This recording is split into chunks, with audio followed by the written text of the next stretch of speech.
Ma'asyiral muslimin, kaum muslimin dan muslimat yang dimuliakan oleh Allah Subhanahu wa taala.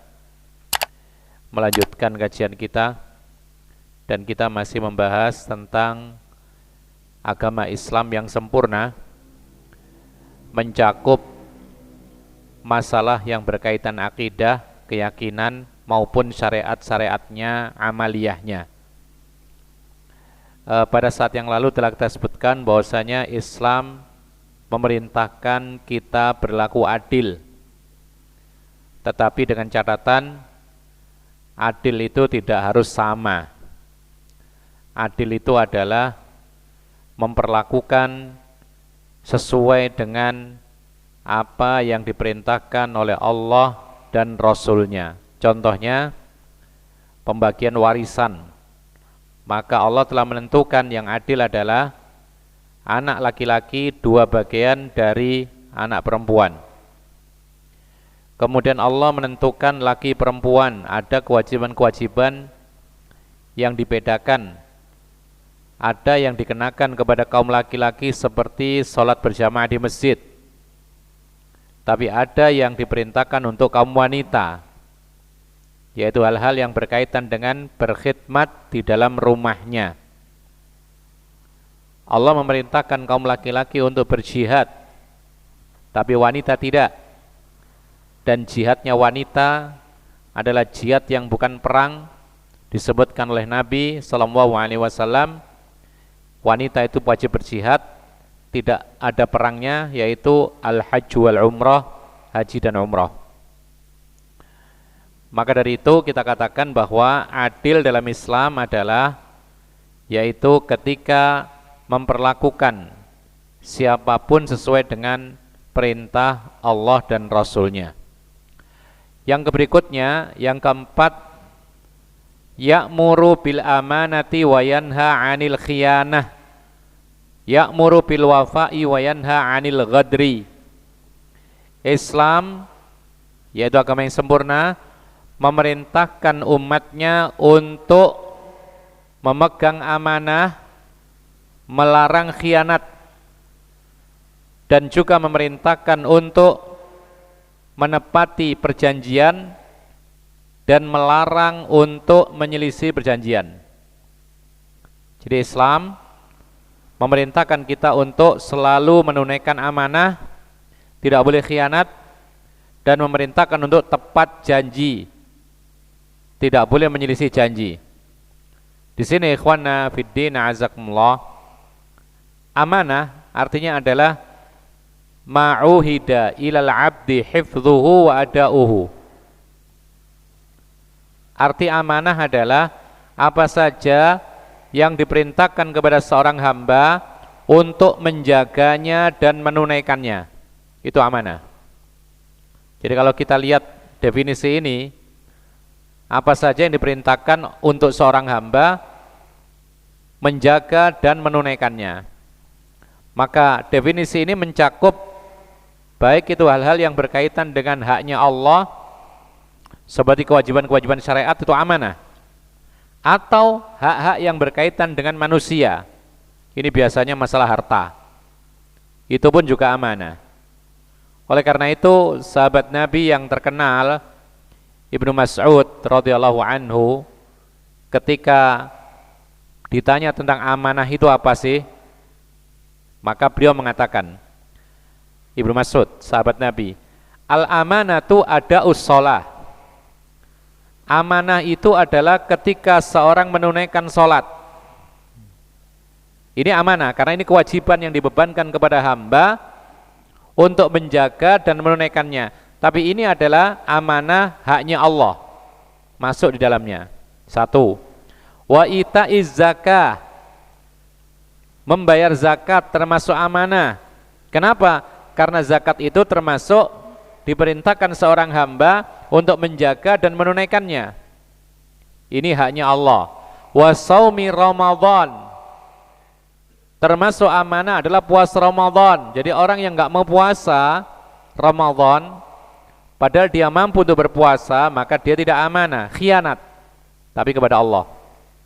Wal hajj, Demikian pula haji. Haji itu amanah bagi orang yang mampu untuk pergi haji, ya, tapi nggak mau pergi haji. Uangnya hanya dipakai untuk mengumpulkan barang-barang, ya.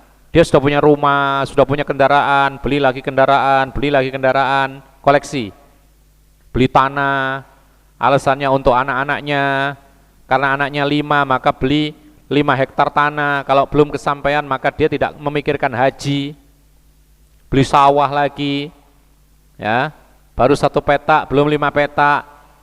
Kemudian rumah belum cukup 1 karena anaknya beberapa, maka harus sejumlah anak-anaknya rumahnya. Maka orang seperti ini tidak amanah. Kenapa demikian? Disebutkan oleh para ulama bahwa haji itu wajib bagi yang mampu. Mampu untuk pergi ke Mekah, kemudian mampu memberi nafkah keluarga yang dinafkahi di rumah, maka dia sudah berkewajiban haji. Ini haji wajib, fardu ain bagi yang mampu. Sementara memiliki harta, benda, kendaraan yang banyak, sawah yang luas, itu tidak wajib. Bahkan Allah tidak akan bertanya kepada kita, berapa kendaraanmu, berapa rumahmu. Allah tidak akan bertanya berapa hektar sawahmu, tapi Allah akan mengatakan dan bertanya kepada kita, mengapa engkau tidak menjalankan kewajiban, termasuk diantaranya haji. Maka haji itu amanah, berkaitan dengan haknya Allah. Kata Ibnu Mas'ud, wasidqul hadis. Demikian pula ketika berbicara jujur itu juga amanah. Nah ini sekarang mulai berkaitan dengan haknya manusia. Jadi kalau orang tidak jujur ketika berbicara, berarti dia tidak amanah. Karena apa? Karena yang diperintahkan oleh Allah kepada hambanya untuk berkata jujur, tidak bohong. Kalau dia suka bohong, berarti dia tidak menunaikan amanah.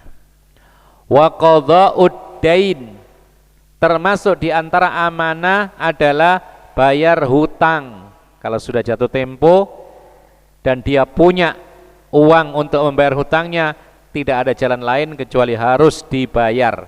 Tidak boleh tidak. Kalau dia tidak mau membayar padahal dia mampu dan sudah jatuh tempo, kecuali kalau belum jatuh tempo, tapi dia tidak mau membayar hutang, dia mampu dan sudah jatuh tempo, maka dia khianat harta. Ini haknya manusia. Kemudian wal adlu fil mikyali wal mizan, termasuk diantara bentuk amanah adalah lurus ketika menimbang. Ini biasanya pedagang disindir oleh Allah dalam surat Al-Mutaffifin. Kalau menimbang untuk orang lain maunya dikurangi, kalau menimbang untuk dirinya sendiri maunya diberatkan. Ya, Al-Mutaffifin kata Allah Subhanahu wa taala. Menimbang secara adil itu adalah termasuk amanah. Wa asyaddu min hadza kulli al-wada'i, dan yang lebih berat lagi amanah manusia itu adalah titipan. Jadi kalau kita dititipi oleh orang, kita jaga dan kita tunaikan kepada pemiliknya, itu amanah. Para ulama mengatakan kalau kita dititipi barang dan barang itu dalam keadaan terbungkus rapi, ya, dititipkan kepada kita dan kita percaya kepada orang yang menitipkan barang itu kepada kita, maka jangan sekali-kali barang itu dilihat isinya, apalagi sampai membongkar bungkusnya, merusak talinya, meskipun dikembalikan lagi. Karena ketika kita melihat isinya, apalagi sampai membongkar talinya, merusak talinya, meskipun dikembalikan lagi, ini adalah tidak amanah. Dia, saudara kita itu, titip sesuatu, dibungkus rapi, diikat, apalagi ikatannya mati, apalagi dilakban, itu pertanda bahwasanya apa? Bahwasanya dia tidak ingin dilihat apa isinya.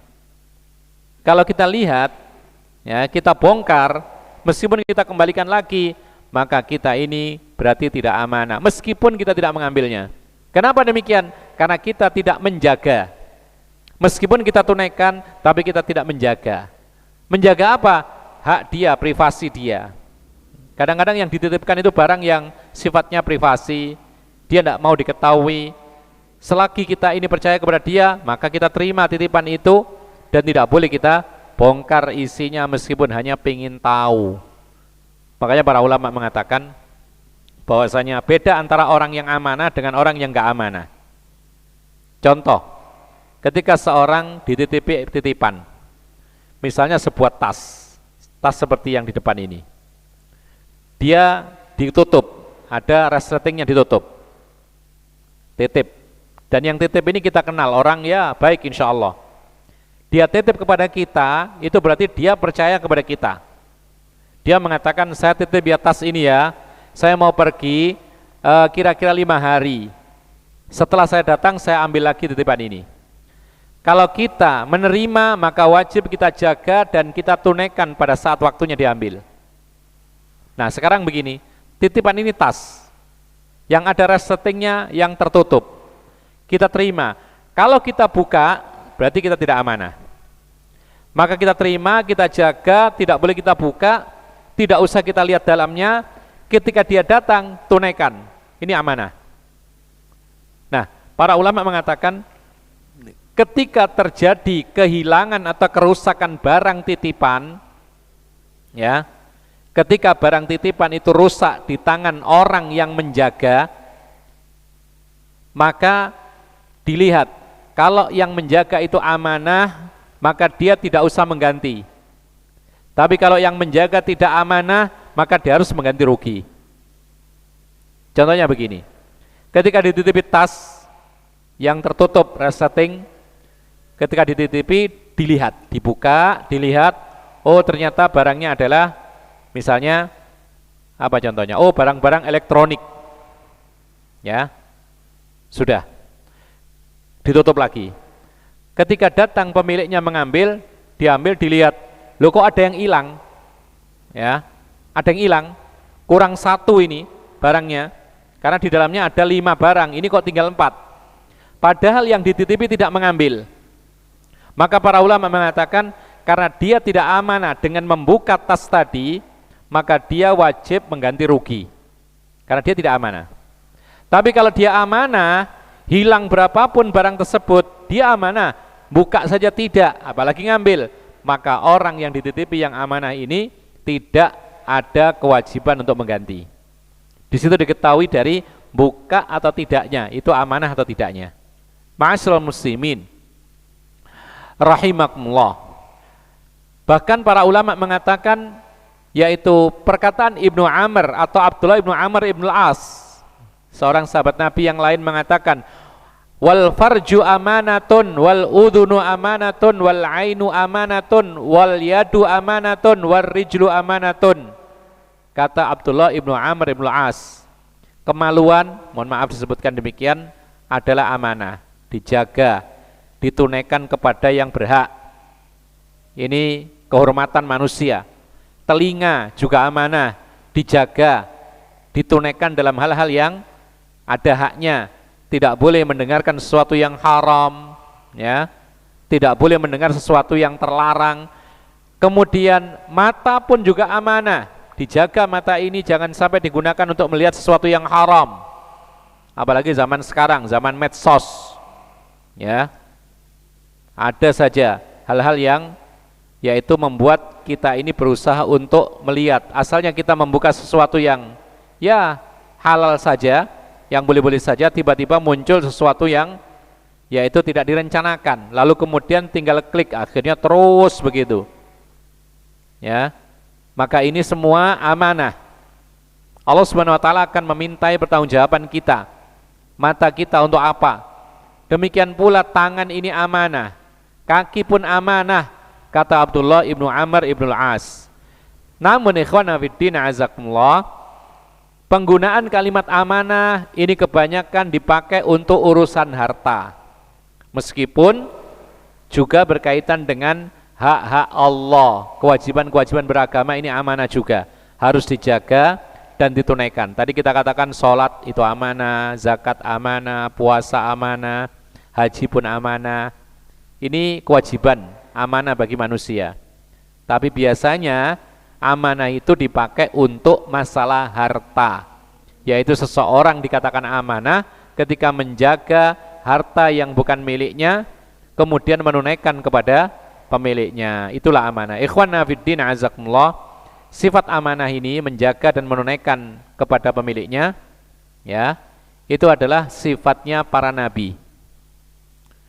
Para nabi disebutkan oleh Allah seperti dalam surat Nuh ayat 107 disebutkan oleh Allah, inni lakum rasulun amin. Aku bagi kalian adalah utusan yang amin, yang amanah. Di dalam surat Hud ayat 125 menceritakan tentang Nabi Hud. Ayat 143 menceritakan tentang Nabi Lut. Ayat 162 menceritakan tentang Nabi Syuaib. Semuanya mengatakan kalimat yang sama, inni lakum rasulun amin. Aku ini buat kalian adalah utusan Allah yang amin. Amin itu adalah orang yang amanah, yaitu yang terpercaya. Dan itulah sifat para nabi serta para rasul, dan itulah sifat nabi kita Muhammad SAW sejak kecil. Rasulullah itu mempunyai sifat amanah. Makanya ketika Rasulullah masih muda, belum menjadi nabi dan rasul, ketika orang-orang jahiliyah merenovasi Ka'bah, ya, Ka'bah itu rusak, kemudian mereka sepakat dirobohkan, lalu dibangun kembali, ya, seperti semula. Kemudian kabilah-kabilah Arab yang di Mekah ini berselisih pendapat siapa yang lebih berhak meletakkan Hajar Aswad di tempat semula. Hampir bunuh-bunuhan kabilah-kabilah ini, kabilah Arab terutama yang di Mekah, termasuk di antara kaum Quraisy. Hampir saja bunuh-bunuhan, lalu mereka mengadakan musyawarah. Lalu mereka sepakat siapa yang masuk tempat ibadah ini. Jadi dulu pun sudah ada tempat ibadah, Ka'bah sudah ada, ya, di zaman jahiliyah.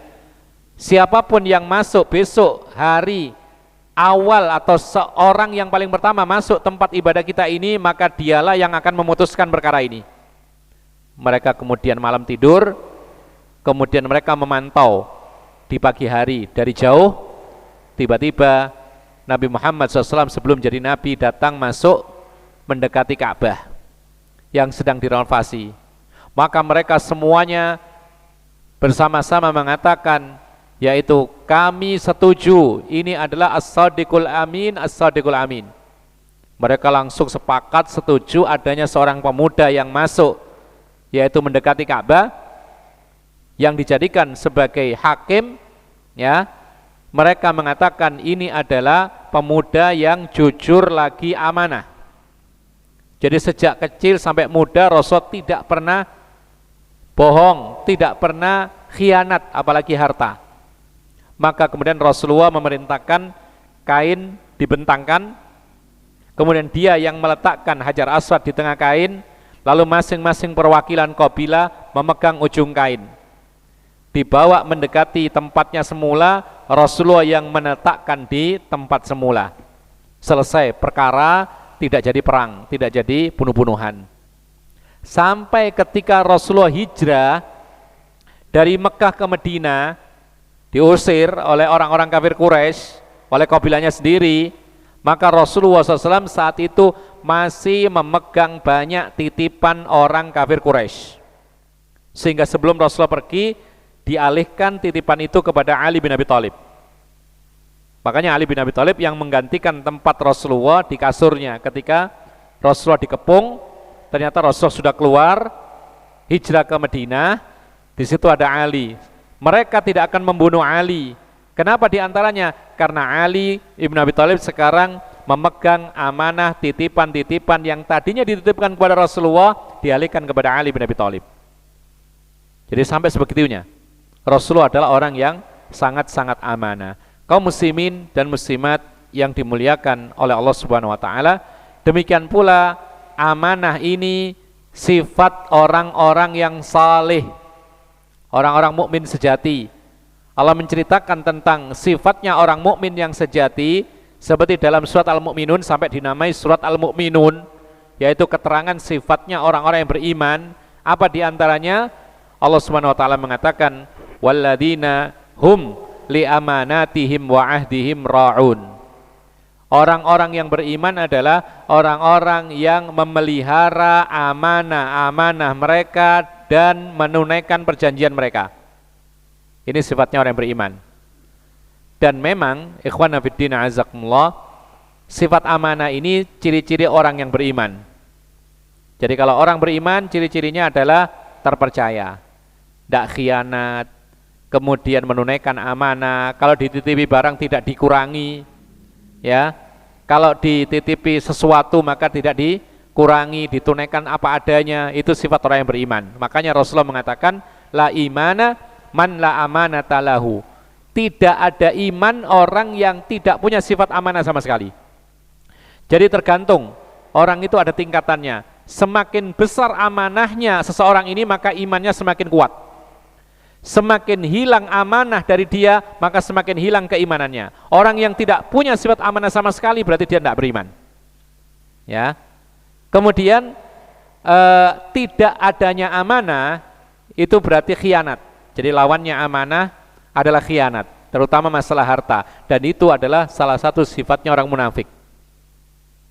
Jadi orang khianat, terutama masalah harta, itu adalah sifatnya orang munafik. Rasulullah mengatakan, ayatul munafiki thalath. Tanda orang munafik itu diantaranya ada 3.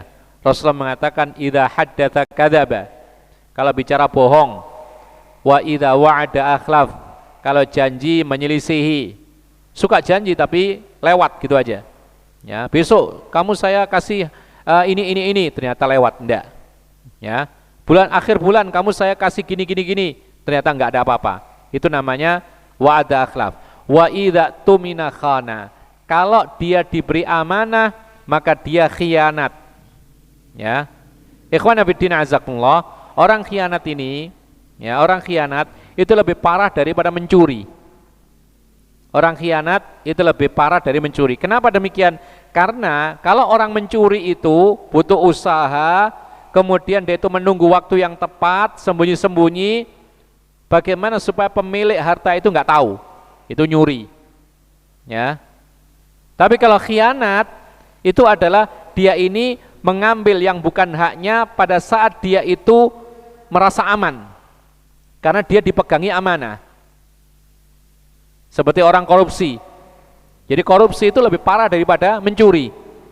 Makanya para ulama mengatakan bahwasanya orang yang korupsi, ya, itu lebih parah daripada mencuri. Hukumannya tidak sama dengan hukuman mencuri. Apa hukuman mencuri? Dalam Islam apa hukuman mencuri? Potong tangan, ya kan? Potong tangan. Tapi ada syaratnya loh ya. Nggak sekedar nyuri sendal di masjid dipotong tangan, enggak boleh. Syaratnya diantaranya adalah yang dicuri itu seharga 1/4 dinar ke atas. Ini nisabnya potong tangan itu. Jadi kalau 1/4 dinar, 1 dinar itu harga kambing yang istimewa, ya, berarti ini 1/4-nya. Kambing yang bagus sekali itu berapa harganya? Berapa kalau beli kambing kurban yang sangat bagus? Sampai 5 juta? Atau 4 juta, ya, 4 juta lah kira-kira, sudah bagus sekali ya. Nah, 1/4 dinar itu batas minimal dipotong tangan. Berarti kira-kira berapa? Nyuri 1 jutaan. Berarti sandal jepit enggak termasuk. Sandal kulit bagaimana? Termasuk enggak sandal kulit? Ya lihat harganya. Kalau memang harganya sampai 1 juta lebih, maka mencapai potong tangan ini. Nah, intinya adalah ada batasan minimal, yang dicuri itu 1/4 dinar. Yang kedua, syarat dipotong tangan itu adalah yang dicuri itu barang yang disimpan, bukan barang yang telantar, bukan barang yang apa istilahnya keleleran gitu. Kalau barang itu disimpan kemudian dibobol oleh maling, nah ini baru dipotong tangannya. Contohnya begini, ada seseorang yang ingin mencuri, masuk rumah orang malam-malam, kemudian melihat di meja makan ada emas. Jadi orang rumah ini baru beli emas lalu diletakkan di meja. Masuk pencuri, ada emas, kebetulan diambil. Lalu ditangkap pencuri ini, apakah dipotong tangan? Jawabnya enggak. Hukumannya bukan potong tangan. Kenapa demikian? Syarat yang kedua tidak terpenuhi. Apa itu? Barang yang dicuri itu tidak disimpan. Karena menyimpan emas itu bukan di meja makan. Di mana menyimpan emas? Di dalam almari, kan gitu. Ada kuncinya. Bahkan di dalam almari ada kotak khusus, biasanya kan gitu.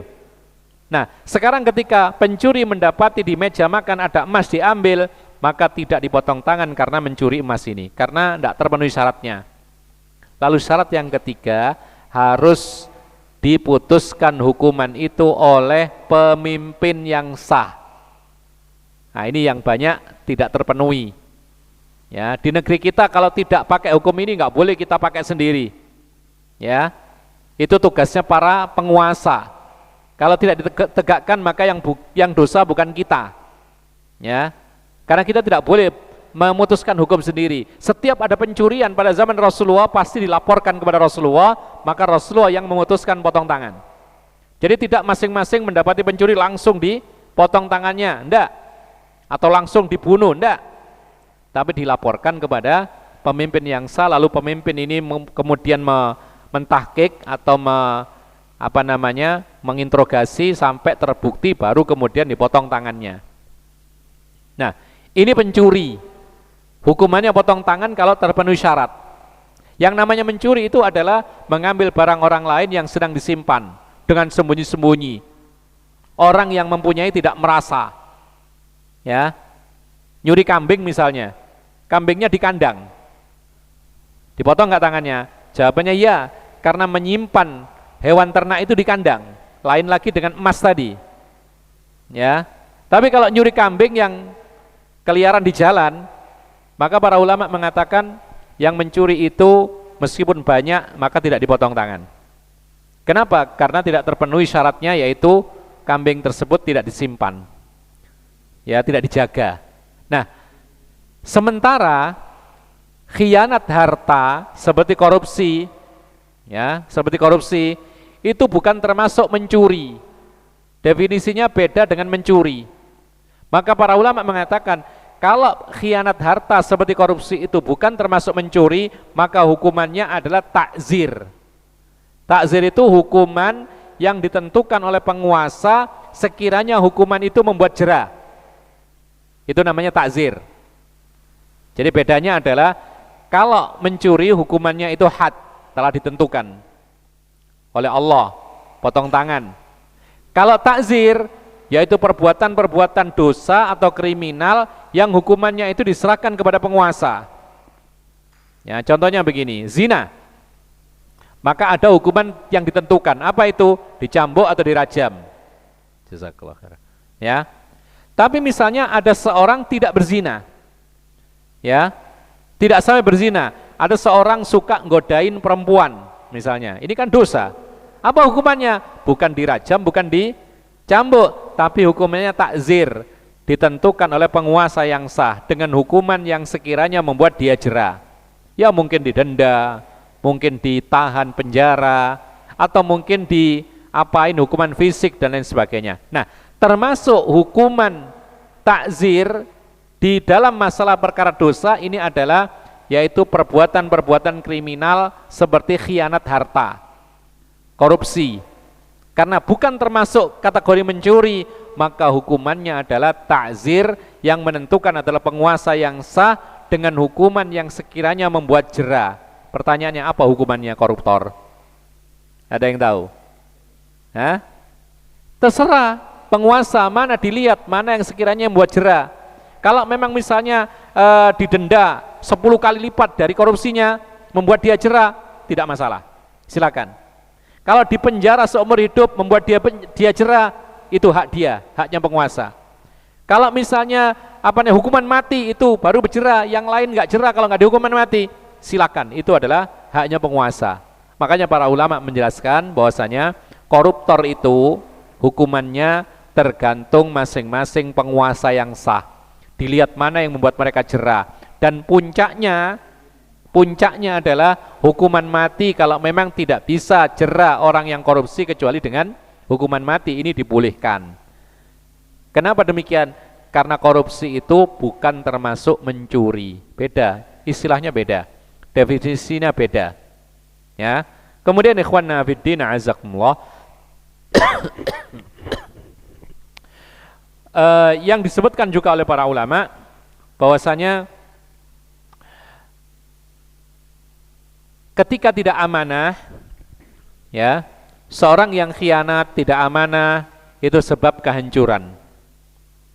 Rasulullah pernah mengatakan, idza wusidal amru ila ghairi ahlihi fantadhiris sa'ah. Apabila dipasrahkan suatu perkara itu kepada orang yang bukan ahlinya, orang yang khianat, maka tunggulah kehancurannya.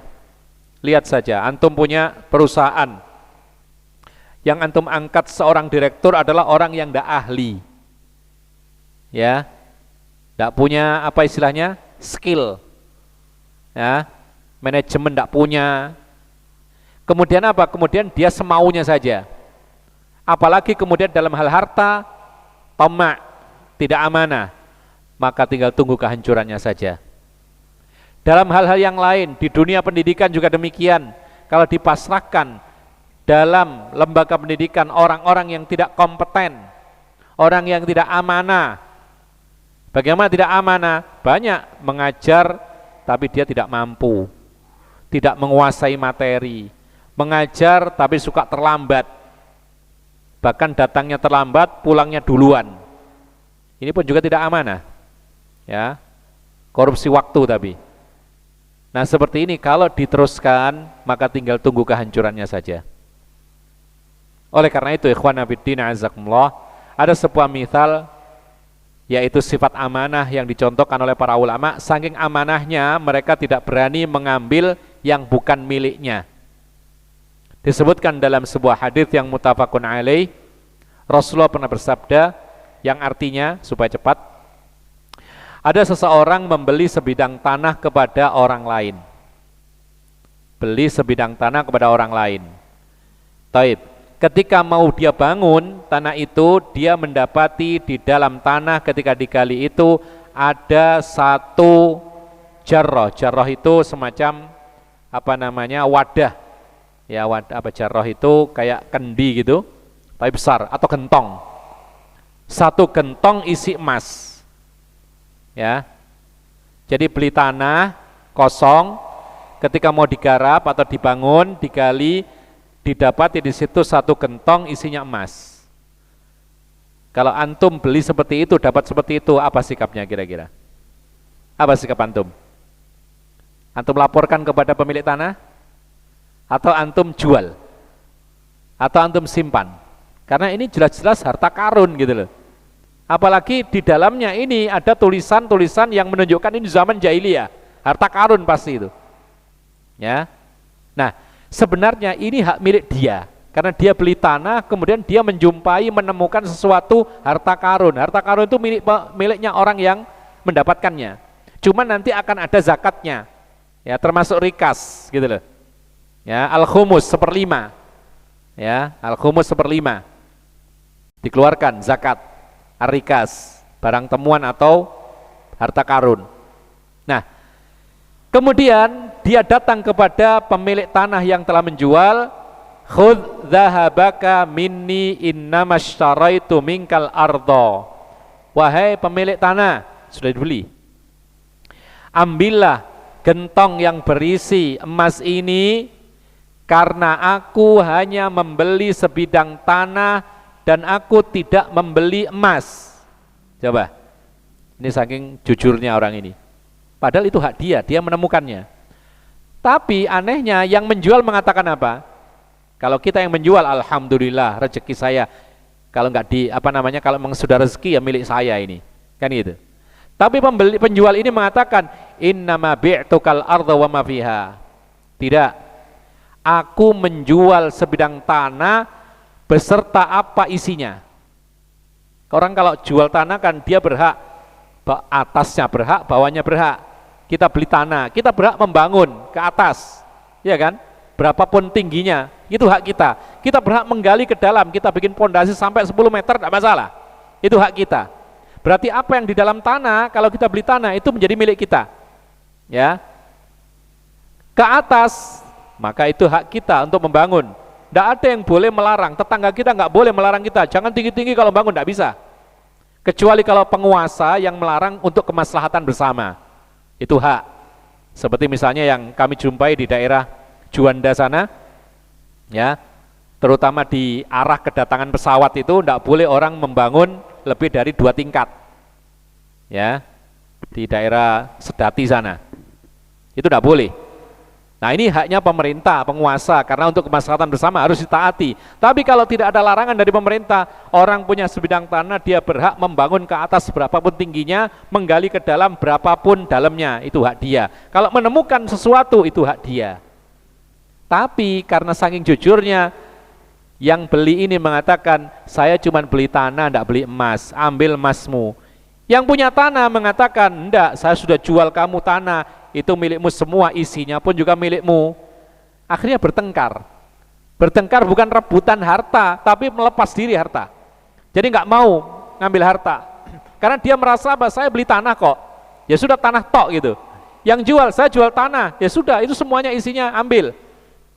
Maka kemudian mereka akhirnya melapor kepada seorang hakim, hakim yang bijak, ya. Maka sang hakim melihat ini orang-orang jujur, ya, dan dua-duanya komitmen tidak mau ngambil, karena mereka merasa bahwasanya mereka yang beli merasa beli tanah saja, yang jual merasa menjual tanah dan semuanya. Maka apa kata hakim ini? Hakim ini bertanya, alakuma waladun, kamu yang berselisih, bertengkar ini, tengkar melepaskan harta, apakah kalian masing-masing punya anak? Lalu yang pertama yang membeli mengatakan, li gulam, saya punya anak laki-laki. Kemudian yang menjual mengatakan, saya punya anak laki-laki. Yang membeli mengatakan, li jariyatun, saya punya anak gadis. Pas. Lalu kemudian hakim mengatakan, ankihul hulamal jariyah, ya sudah kalau gitu nikahkan, yaitu si laki-laki, anaknya yang laki-laki ini dengan anak yang ini gadis, nikahkan. Kemudian kan butuh harta atau butuh biaya menikah itu, wa anfiqu ala anfusikuma minhu, dan gunakan ini untuk pernikahan kalian. Harta ini gunakan untuk pernikahan kalian. Masih banyak, wa tasaddaqa, kalau masih banyak dan kalian masih tidak butuhkan, maka sedekahkan lebihnya. Selesai perkara. Akhirnya apa? Akhirnya mereka berdua sama-sama, yaitu ridho, dan akhirnya menjadi keluarga. Ini diceritakan oleh Nabi SAW dalam hadis yang muttafaqun alaih. Oleh karena itu Rasulullah juga sering berdoa, Allahumma inni a'udzubika minal ju'i fa innahu bi'sal dhaji' wa a'udzu minal khiyanati fa innaha bi'sal bitanah. Rasulullah berdoa yang artinya, ya Allah, aku berlindung kepada Engkau dari kelaparan, karena sesungguhnya rasa lapar itu sebaik-baik sesuatu yang menemani tidur. Seburuk-buruk teman tidur. Jadi kalau orang tidur dalam keadaan kelaparan, bagaimana rasanya? Tidak enak, ya, tidak nyaman. Dan aku berlindung kepada Engkau ya Allah dari sifat khianat, karena sifat khianat itu adalah sebaik-baik teman dekat. Nah ini ujian bagi orang-orang yang dipercaya untuk memegang harta, ya. Kalau tidak diiringi dengan iman, gatal tangannya. Akhirnya apa? Akhirnya mengambil, sedikit demi sedikit diambil. Dan memang subhanallah, dalam hadis disebutkan, semakin dekat hari kiamat itu semakin jarang orang yang punya sifat amanah. Yang pertama kali diangkat oleh Allah itu sifat amanah memang, ya. Lalu luntur amanah itu, dan akan sulit mencari orang yang punya sifat amanah. Sulit, sampai hari ini sulit. Kita mengenal seseorang kelihatannya baik, ketika diamanai harta meleset.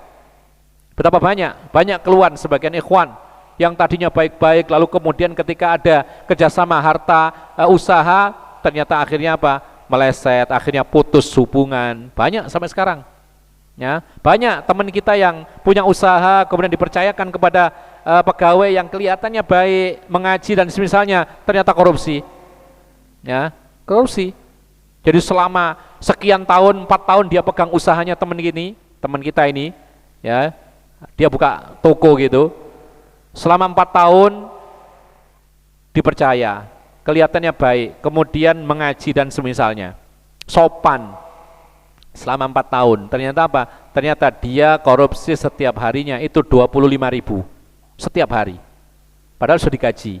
Kemudian 4 tahun baru kebongkar, akhirnya dipecat dan seterusnya. Bahkan ada lagi yang keluhan sebagian tempat klinik, ya, di tempat kami itu juga ada orang yang punya klinik kemudian sampai memecat bendahara berkali-kali. Ternyata apa? Kasusnya adalah korupsi. Ada yang sampai puluhan juta, ada yang sampai ratusan juta dan seterusnya. Nah, inilah bukti kata Nabi SAW benar, yaitu semakin dekat hari kiamat akan dicabut sifat amanah dari hati manusia. Makanya kalau ada orang amanah itu luar biasa, mahal, ya. Dan berbahagialah, beruntung bagi kita atau siapa saja yang punya pegawai yang amanah. Itu beruntung sekali, ya. Berarti dapat rezeki luar biasa. Karena apa? Karena hartanya tidak akan kemana-mana, hartanya akan terjaga dan lain sebagainya. Tapi kalau punya pegawai yang nggak amanah, maka tidak ada banyak-banyaknya uang, habis uang sebanyak berapapun. Oleh karena itu kita memohon, yaitu pegawai-pegawai yang amanah, orang-orang yang kita ikat pekerjaan dengan dia adalah orang-orang yang amanah. Kemudian berikutnya as-sadisu wa ya'muru bibirril walidaini wa yanha 'anil 'uquqi.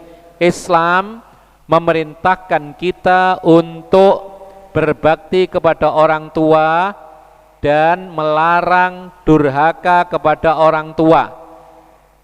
Ya. Para ulama mengatakan bahwasanya berbakti kepada orang tua ini adalah kewajiban terbesar antara sesama manusia. Kalau kepada Allah, kewajiban terbesar adalah mentauhidkannya.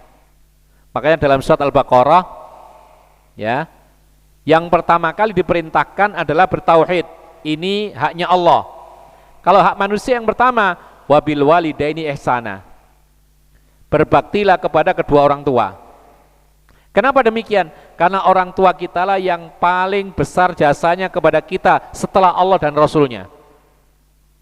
Kalau tidak ada orang tua kita nggak ada, kita nggak hidup, ya. Oleh karena itu para ulama mengatakan, karena orang tua kita ini jasanya paling besar buat kita, maka kita wajib berbakti kepada mereka bagaimanapun kondisi mereka. Allah mengatakan wabil walidaini ihsana, berbaktilah kepada orang tuamu tanpa melihat background orang tua. Background itu banyak, baik backgroundnya itu muslim atau kafir, baik atau tidak baik, ya, merawat kita atau tidak merawat kita. Tidak ada keterangan dari Al-Quran dan hadis. Berbakti kepada orang tua itu harus orang tua yang baik, tidak. Berbakti kepada orang tua adalah orang tua yang melakukan kita kebaikan atau merawat kita dengan baik. Berbakti kepada orang tua adalah orang tua yang perhatian kepada kita. Tidak ada. Itu kewajiban kita berbakti kepada orang tua tanpa melihat latar belakang orang tua bagaimana. Yang penting mereka sudah berjasa membuat kita ada di dunia. Karena sebagian orang itu benci kepada orang tuanya. Loh, kenapa kok benci? Ya, saya ketika dilahirkan kemudian saya ditinggal, ya, oleh ibu saya. Ibu saya cerai dengan bapak saya, lalu ibu saya menikah lagi, lalu saya dititipkan ke nenek. Lalu kemudian benci kepada ibunya. Tidak boleh. Islam memerintahkan kepada kita untuk berbakti kepada orang tua tanpa melihat bagaimana kondisi orang tua kita. Bahkan seandainya orang tua kafir, tetap wasahibuma fid dunya ma'rufan, yaitu bergaulah dengan orang tuamu dengan cara yang baik. Hanya saja kita tidak boleh mentaati perintah-perintah orang tua yang berupa dosa dan kemaksiatan. Itu saja, semuanya ditaati kecuali satu, dosa dan maksiat, ya. Allah mengatakan wa in jahadaka ala an tusyrika bi ma laisa laka bihi ilmun fala tuti'huma. Kalau seandainya orang tuamu menyuruhmu untuk menyekutukan Allah tanpa ilmu, maka jangan ditaati. Tapi kata Allah, wasahibhuma bid dunya ma'rufa. Bergaulah dengan orang tuamu, padahal kafir ini ya, itu dengan cara yang baik.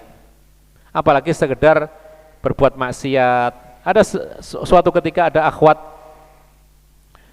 lari dari rumah. Bahasa kita minggat, ya. Minggat dari rumah. Ketika ditanya, "Loh, kenapa kok lari dari rumah, kabur dari rumah?" "Ya, karena ibu saya tidak mau pakai jilbab." Jadi putus hubungan kerabat, putus hubungan dengan orang tua, durhaka kepada orang tua, tidak mau menyapa orang tuanya gara-gara ibunya masih belum menjalankan salah satu bagian dari syariat Islam. Tidak boleh. Orang kafir saja masih diperlakukan dengan baik, orang tua yang kafir.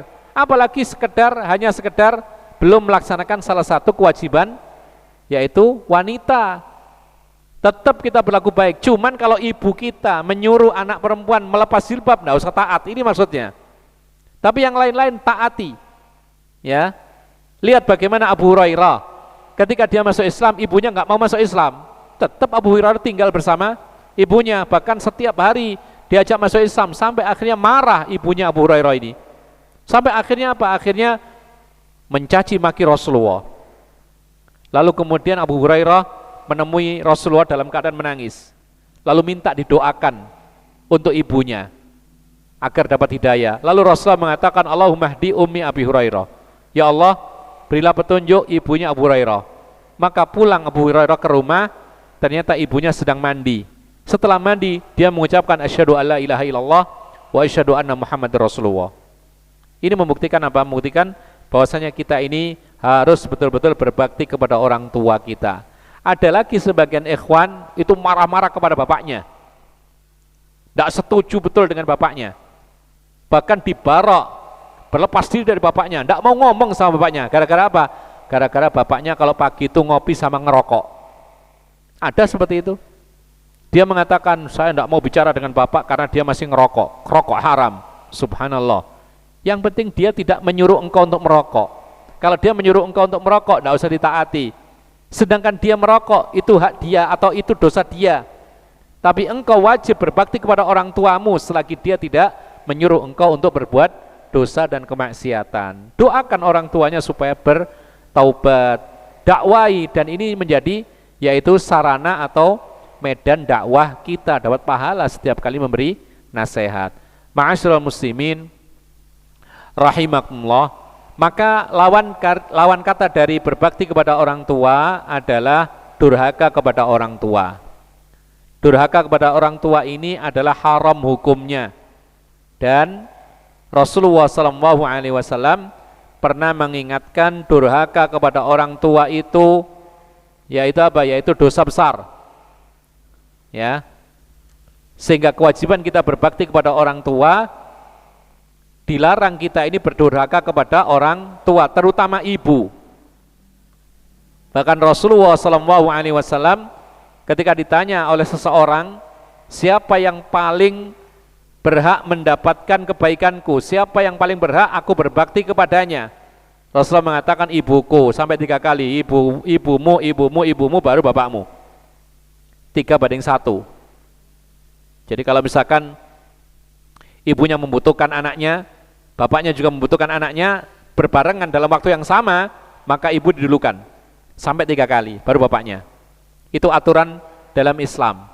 Dan juga ikhwan nafiddin azakumullah, kenapa ibu lebih penting atau lebih didahulukan dalam berbakti dan larangan berdurhaka daripada ayah, disebutkan oleh para ulama, karena ibu adalah ketika menjadi seorang ibu bagi anak-anaknya, maka tugas mereka lebih berat. Memang bapak itu berat, tetapi ibu lebih berat lagi. Ada 3 hal yang dilakukan oleh satu perempuan di dunia ini buat kita dan tidak dilakukan siapapun, baik itu laki perempuan. Itu jasa ibu yang tidak bisa tergantikan. Yang pertama, ibu kita lah yang sabar, yaitu menahan rasa sakit dan berat ketika hamil kita. Gak ada orang lain. Paman kita enggak, bibi kita enggak. Ya. Nenek kita juga enggak. Ibu kita saja. Di dunia ini satu wanita yang menjadi tempat bernaung kita ketika berada di dalam perut ibu kita. Satu. Yang kedua, yaitu hanya satu wanita di dunia ini yang merasakan dan menanggung sakitnya rasa ketika melahirkan. hanya satu wanita, ibu kita. Terutama ketika kontraksi yang hebat, itu luar biasa sakitnya, itu wanita di dunia ini hanya satu yang merasakan sakitnya sebab kita mau lahir, yaitu ibu kita. Dua. Lalu yang ketiga, setelah melahirkan ibu kita masih merawat kita, terutama menyusui selama sekian tahun. Hanya ibu kita, bukan ibu yang lain. Ada yang mengatakan, ibu saya melahirkan saya tapi tidak menyusui saya dikasih botol, saya dikasih susu sapi. Masa berbakti kepada sapi kan enggak? Lah apakah masih berbakti kepada ibu? Masih dua hal tadi. Jasanya orang tua ibu kita ketika hamil dan ketika melahirkan, ini nggak bisa digantikan. Berarti masih kita punya hutang kepada ibu kita. Tetap, ya. Taib. Kemudian ikhwan fillah azakumullah, disebutkan juga oleh para ulama, adapun durhaka kepada orang tua, maka patokannya adalah yaitu kullu qaulin aw fi'lin yata'adza minhul walidu aw mukhalafatu amrihi illa fil ma'siyah. Setiap perkataan atau perbuatan yang mengganggu, membuat tidak nyaman orang tua atau tidak patuh kepada perintahnya kecuali dalam kemaksiatan, itu durhaka. Adzan masuk? Belum? Taib. Jadi para ulama mengatakan bahwasanya perkataan, apapun perkataan atau perbuatan yang membuat orang tua itu tidak enak, tidak nyaman, atau tidak mematuhi perintahnya, yaitu dalam hal yang ma'ruf. Kalau tidak patuh kepada hal-hal yang maksiat, bukan termasuk durhaka. Jadi contohnya begini, ketika kita ini ketika kita ini berbicara menyakiti dia, ya, Allah memberikan contoh, wala taqul lahuma uff. Uff ini kalimat yang terlontar ketika kita ini tidak suka, ya, kita tidak cocok kepada orang tua. Uff itu bahasa Arab. Kalau kita gitu, ya, nah tolong belikan LPG gitu, ya, berikan LPG, gitu. Ini masuk dalam kategori ayat, wala taqul lahuma uff, jangan mengatakan Ini termasuk durhaka dengan qaul, hati-hati, ya. Atau misalnya membentak orang tua lebih parah lagi, ucapan yang lebih parah, membentak, ya. Sekarang dan subhanallah di rumah sakit kami saksikan ada orang tua sekali itu digandeng sama anaknya sudah lumayan umurnya mungkin 30-an, tapi luar biasa dibentai terus orang tuanya. Padahal orang tua namanya orang tua, ya, mungkin dia sakit-sakitan, mungkin dia lupa-lupa, mungkin dia sudah jalannya kesulitan, itu dibentai, maka ini termasuk durhaka. Hati-hati.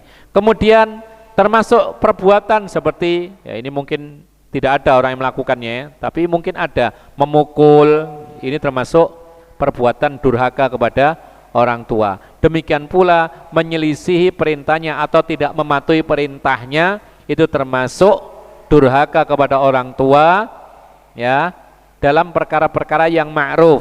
Kalau dalam perkara dosa dan kemaksiatan, maka tidak boleh kita patuhi orang tua kita, dan kita tidak patuh dalam perkara dosa, itu bukan termasuk durhaka kepada orang tua. Termasuk bentuk durhaka kepada orang tua adalah menyebabkan atau membuat orang tua sedih dan menangis, ya.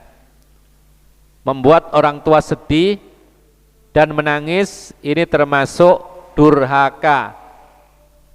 Pernah suatu ketika, yaitu Abdullah bin Amr bin As bercerita, ada seseorang datang kepada Nabi, dia mengatakan, wahai Rasulullah, aku mau hijrah, sekarang aku berangkat, cuman masalahnya adalah aku tinggalkan kedua orang tuaku sedang menangis sedih. Perhatikan di sini, padahal hijrah, ya, hijrah baik nggak? Baik.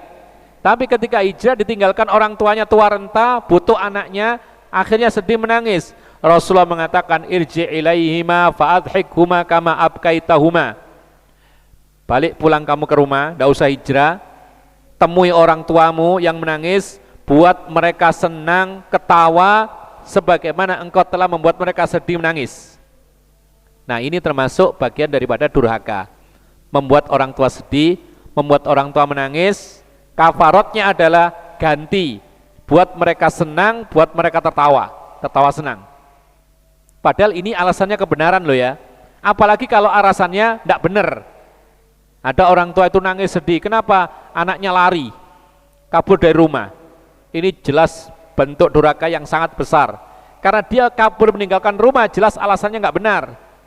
Ya, di sini alasan hijrah saja nggak boleh ketika orang tuanya sedih nangis, apalagi alasannya kabur, misalnya menikah, lari misalnya, ya, atau pengen bebas dari rumah.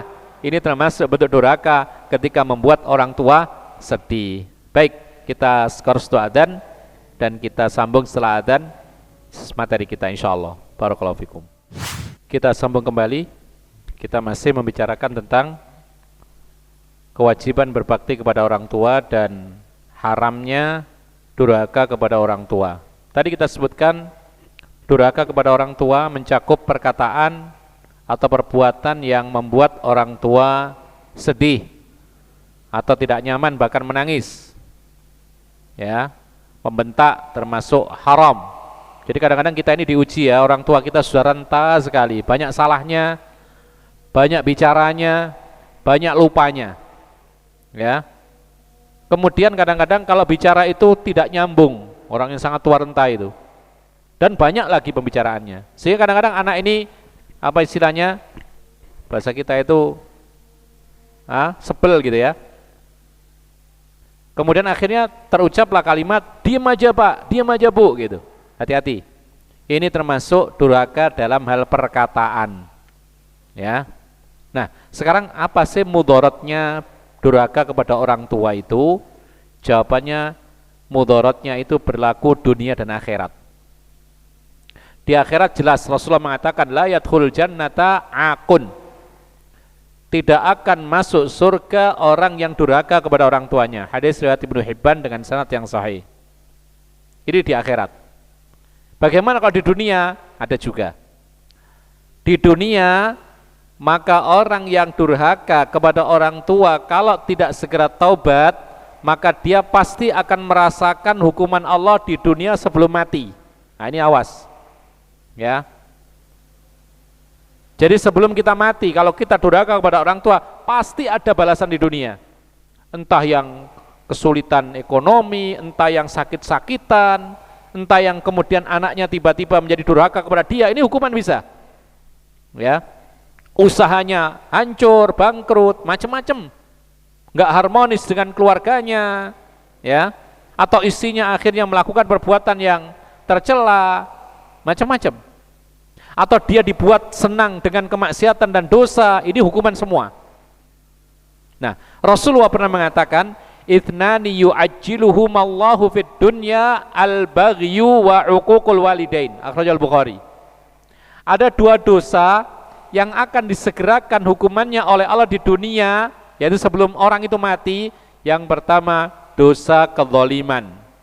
Hati-hati kalau berbuat zalim kepada orang, lalu orang itu marah, apalagi sampai doa jelek, makbul pasti akan diturunkan siksanya oleh Allah di dunia sebelum dia mati. Kalau zalim, sudah lihat saja, ya, lihat saja kalau ada orang zalim terang-terangan, lalu dia tidak mau segera taubat, pasti ada hukuman Allah itu.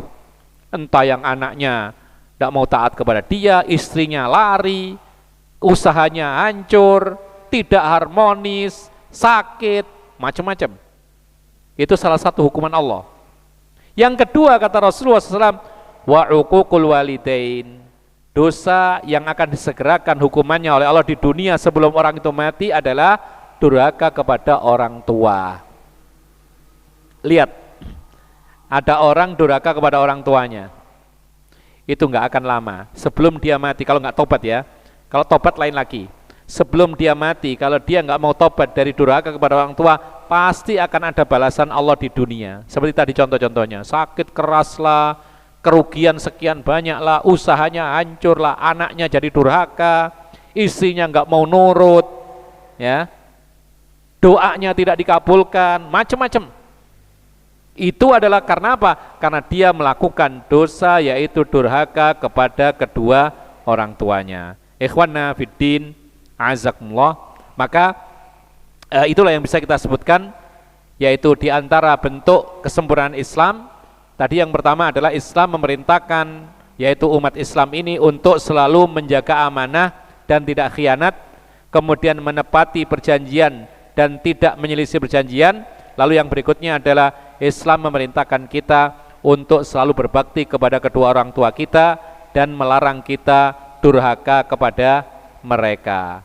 Oleh karena itu bagi yang masih hidup orang tuanya, maka seperti yang dikatakan oleh Rasulullah SAW, merugi seseorang, sampai Rasulullah 3 kali mengatakan, sungguh merugi seseorang, sungguh merugi seseorang, sungguh merugi seseorang. Ditanya Rasulullah, siapa wahai Rasulullah orang yang merugi itu? Rasulullah mengatakan, ada orang yang masih mendapati orang tuanya hidup dalam keadaan tua renta, lalu hal itu tidak bisa memasukkan dia ke dalam surga.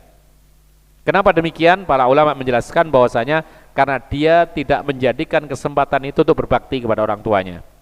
Disia-siakan, tidak ditaati orang tuanya, tidak digubris, ditinggalkan begitu saja. Bahkan ada sebagian orang meletakkan orang tuanya yang sudah renta, beralasan dia sibuk mengurusi keluarga sendiri, orang tuanya ditaruh di panti jompo misalnya, dibuang intinya.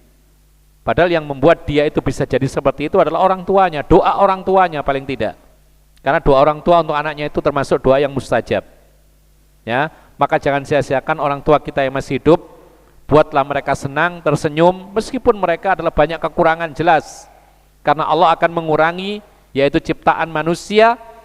Nikmat ciptaan fisik dikurangi oleh Allah ketika Allah menambahkan umurnya. Wa man nu'ammirhu nunaqqishu fil khalqi. Siapa saja yang kami tambah umurnya, maka kami akan kurangi nikmat ciptaan manusia itu. Dikurangi, ada matanya dibuat kabur. Ya. Telinganya dibuat apa? Kurang mendengar, sampai akhirnya tuli. Akalnya dibuat kurang. Seperti apa? Seperti anak kecil. Ya, masih enak merawat anak kecil daripada orang tua, kan gitu. Kenapa? Anak kecil itu berkembang akalnya, nanti akan bisa menerima, akhirnya paham, semakin paham. Itu anak kecil. Kalau kita merawat anak kecil itu ada harapan dia bisa menerima dan dia bisa paham. Tapi kalau merawat orang tua, apalagi yang sudah renta, yang pikun, itu semakin berat. Semakin banyak lupanya, semakin pikun, semakin tidak terkontrol dan lain sebagainya. Nah, itulah ujian kita. Ketika punya orang tua, maka jangan sampai disia-siakan. Bagi yang sudah meninggal orang tuanya, jangan lupa mendoakan mereka dengan kebaikan. Karena salah satu bukti anak itu berbakti kepada orang tuanya, yaitu ketika anak selalu mendoakan kebaikan untuk orang tuanya kepada Allah Subhanahu wa Ta'ala. Ini yang bisa kita sampaikan, mudah-mudahan bermanfaat. Dan jika ada yang perlu ditanyakan, kami persilakan, ada kesempatan waktunya. Kalau ada silakan. Allahu a'lam. Ya, silakan.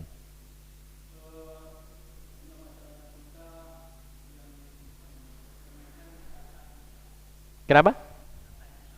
Insya Allah.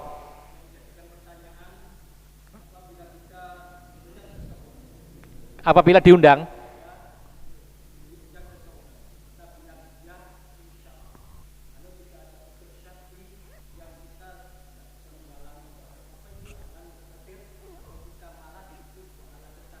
ya,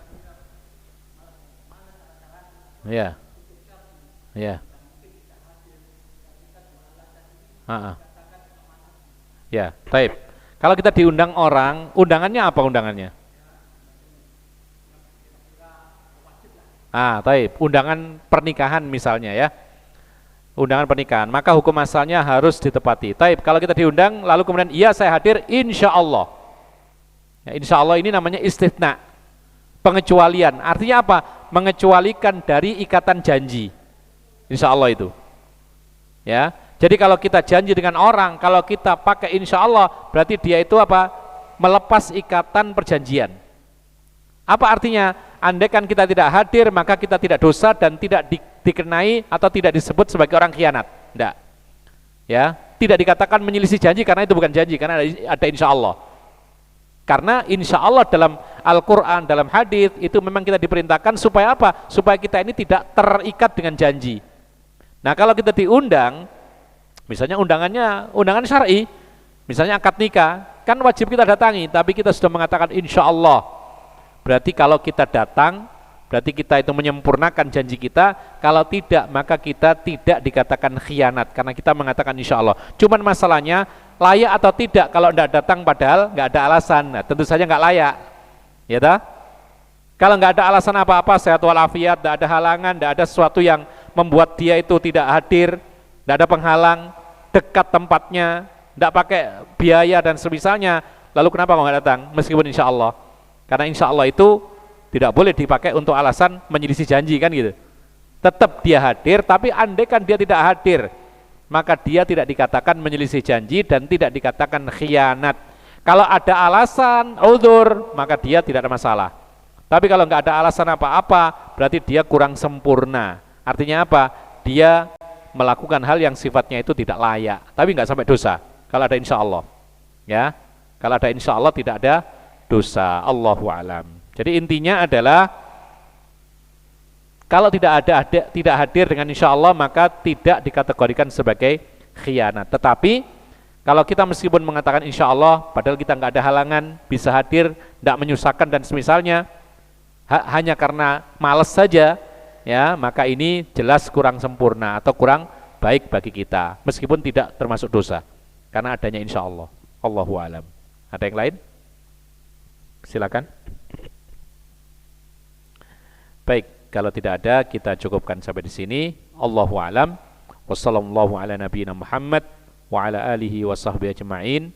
Wa subhanakallahumma bihamdika asyhadu an la ilaha illa anta astaghfiruka wa atubu ilaik. Assalamualaikum warahmatullahi wabarakatuh.